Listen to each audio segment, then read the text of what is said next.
All stars have an expiration date. They don't just fade to black, though. Stars like our Sun don't have enough mass to become a neutron star.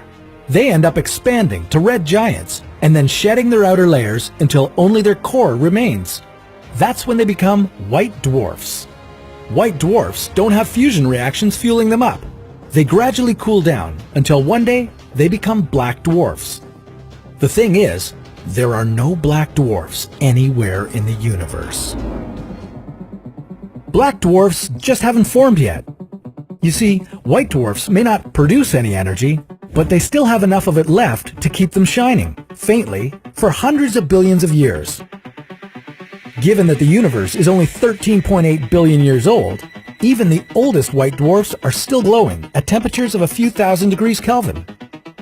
In the case of our Sun, it will take another quadrillion years for it to cool down and become a black dwarf.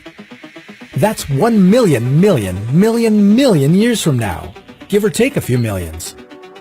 Think humans will be around for that long? Well, let's switch it up. What if the Sun burnt out tomorrow?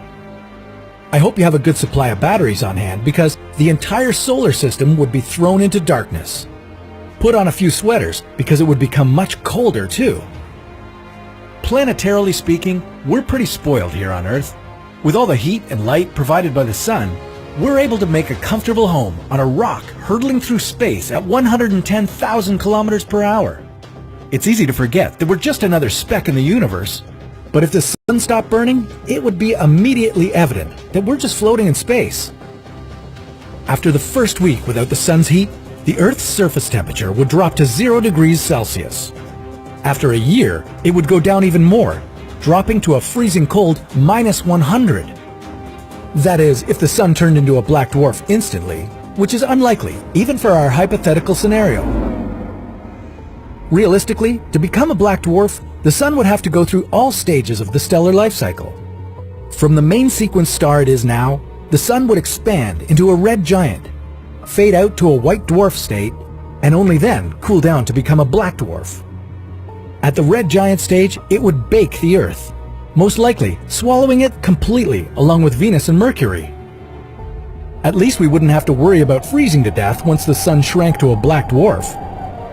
What about the rest of the planets? The ones lucky enough to have evaded the burning flames of the red giant? Well, they'd keep orbiting that remnant of the Sun as if nothing had happened. Even though the Sun would shrink to the size of the Earth, its mass would stay the same, meaning that its gravitational pull would remain unchanged. In the grand scale of the universe, the death of the Sun wouldn't change anything either. The Sun would be just another star to go dark, too small and insignificant to make the universe even a tiny bit darker. But what if all the stars died at the same time?